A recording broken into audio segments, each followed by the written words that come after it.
Hi there. I am going to chat with you today about a story, a religious story. And I promise you, I'm not trying to convert you or do anything like that.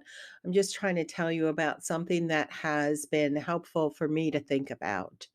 And I know I've already done one of the stories about Ash Wednesday and the idea of having a philosophy of, you are coming to the world for a mission, and that you should learn how to do that mission.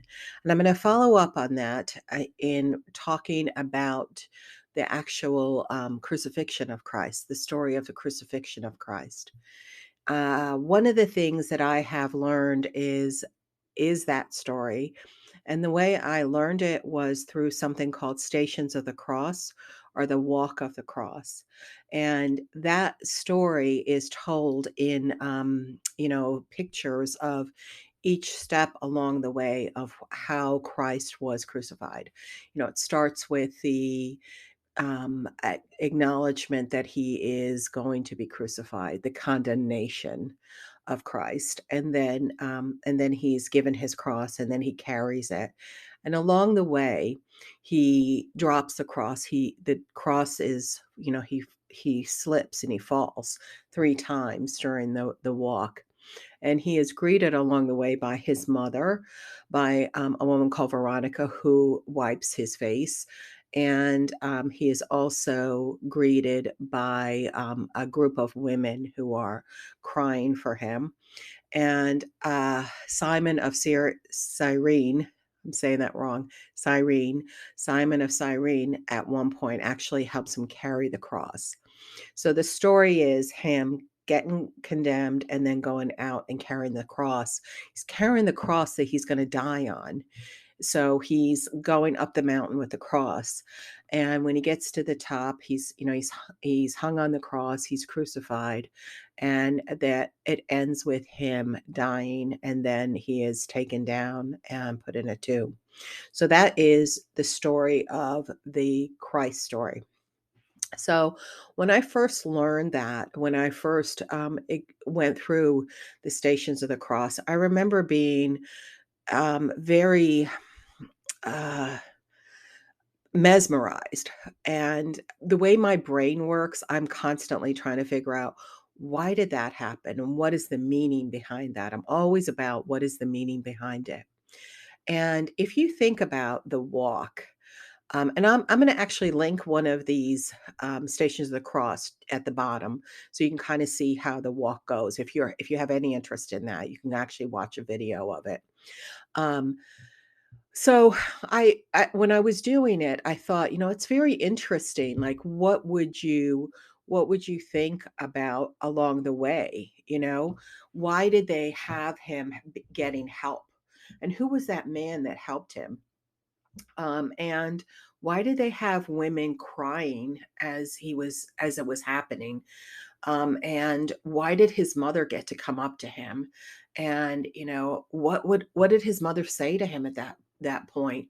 When I was a young girl, I remember thinking to myself, like, what would my mother say if I was on my way to the gallows, basically, to be killed?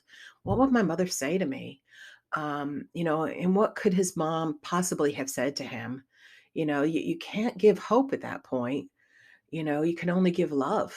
And if you think about along the way, over time, the more I visited the Stations of the Cross, the more I realized along this path, Jesus is showing us the weakness of the body, and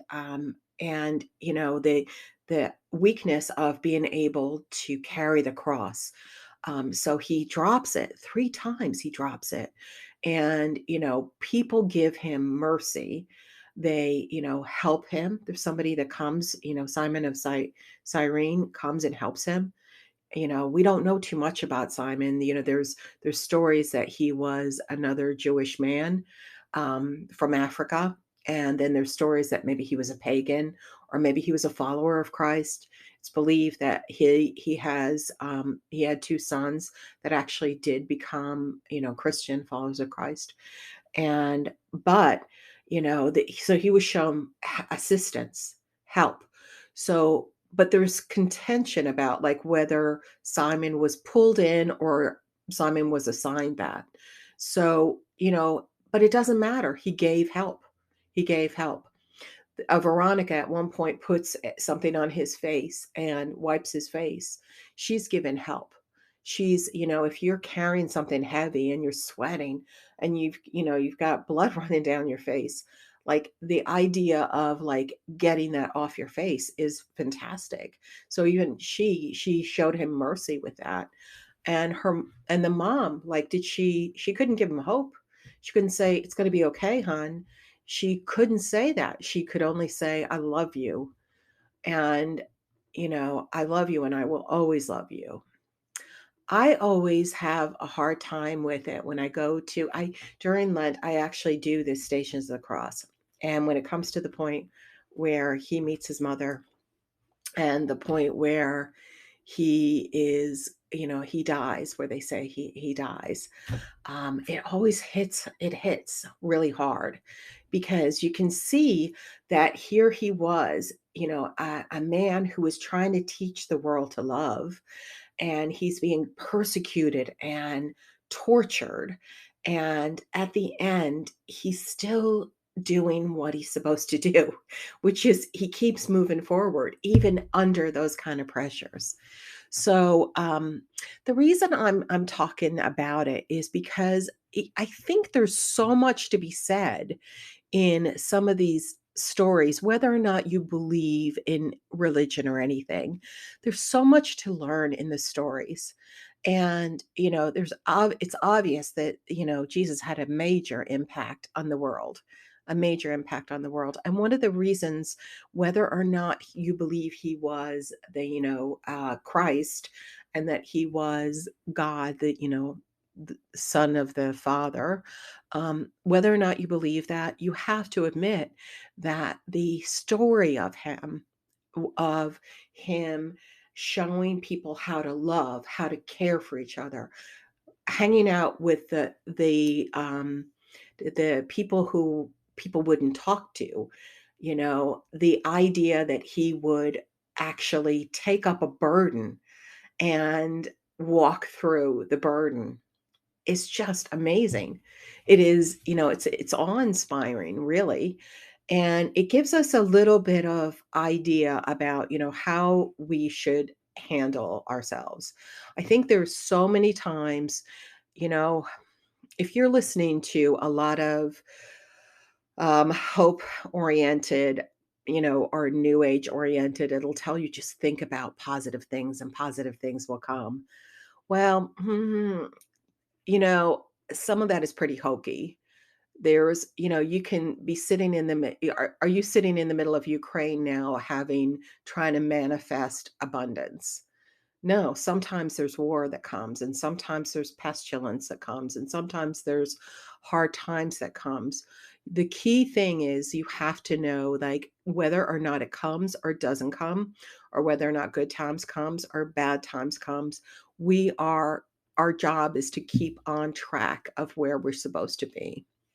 So, if we have a very concrete value system and a very concrete belief system, whether or not it's religious, if we have a belief that, our job is to help others, or our job is to, show the world beauty, our job is to help people with freedom, our job is to show mercy to people.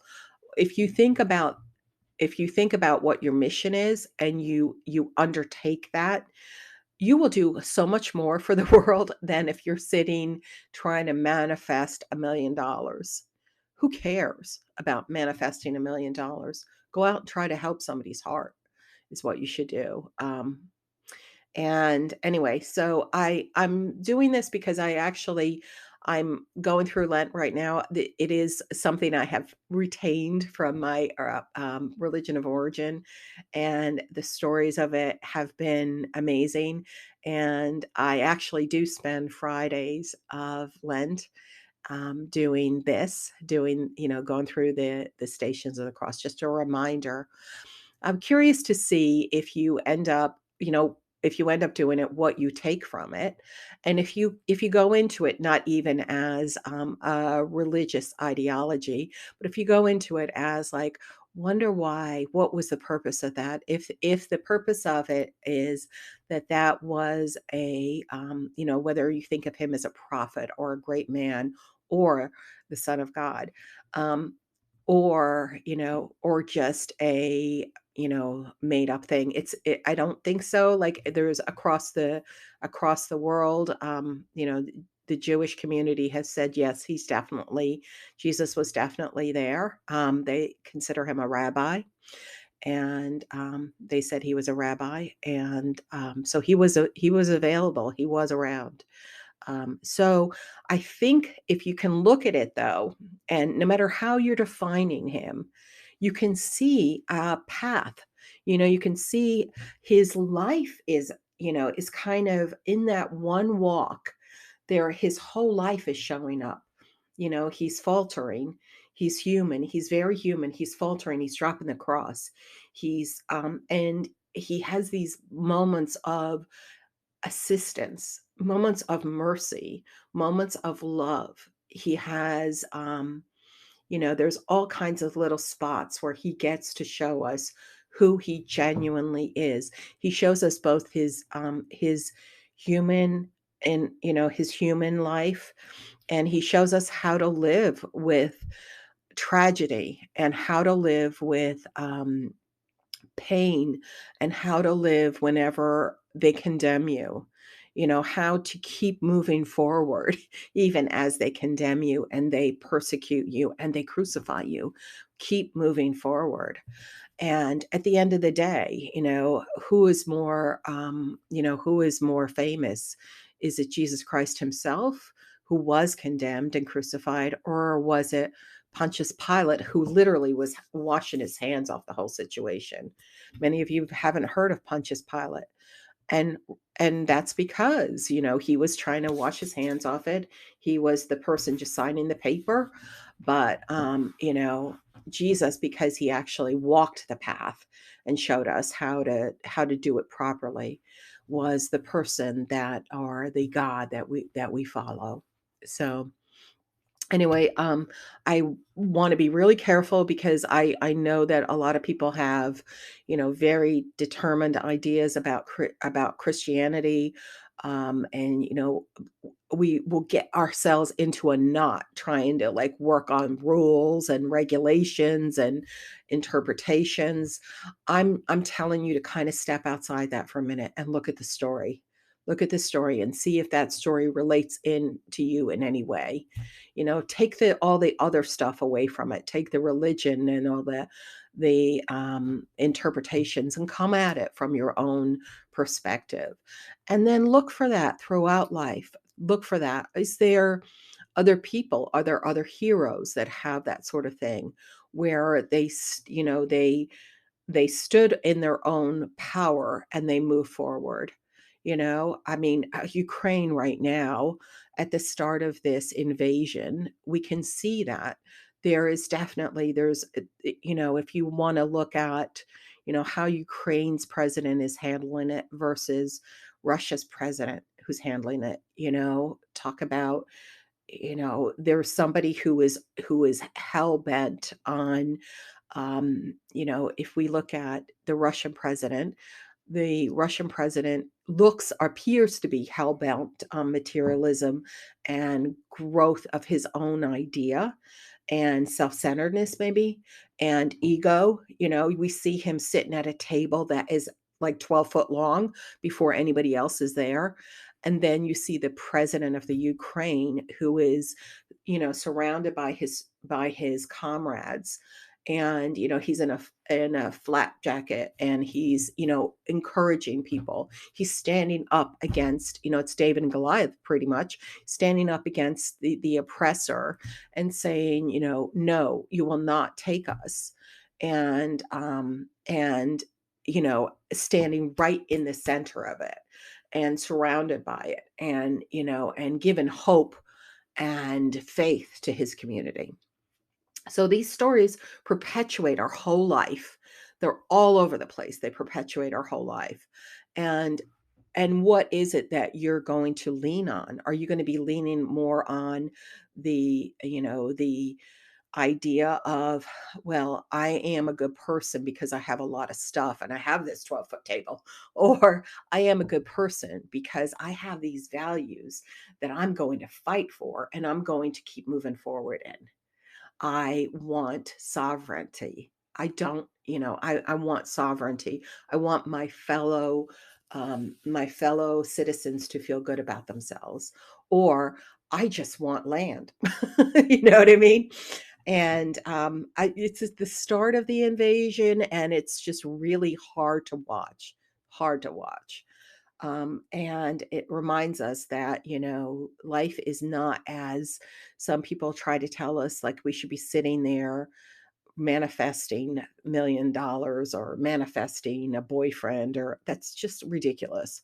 Like, stop that. Yes, we can talk things into reality for sure. We can concentrate on the right thing and focus on it and bring it into reality.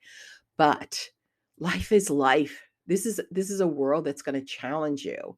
This is time where you have to pick up your cross and carry it. They're picking up their cross and carrying it in Ukraine right now. They are picking it up and carrying it in Ukraine. So I hope that helps you think a little bit today. And thank you for listening to me. And I look forward to talking to you again soon. Bye bye now.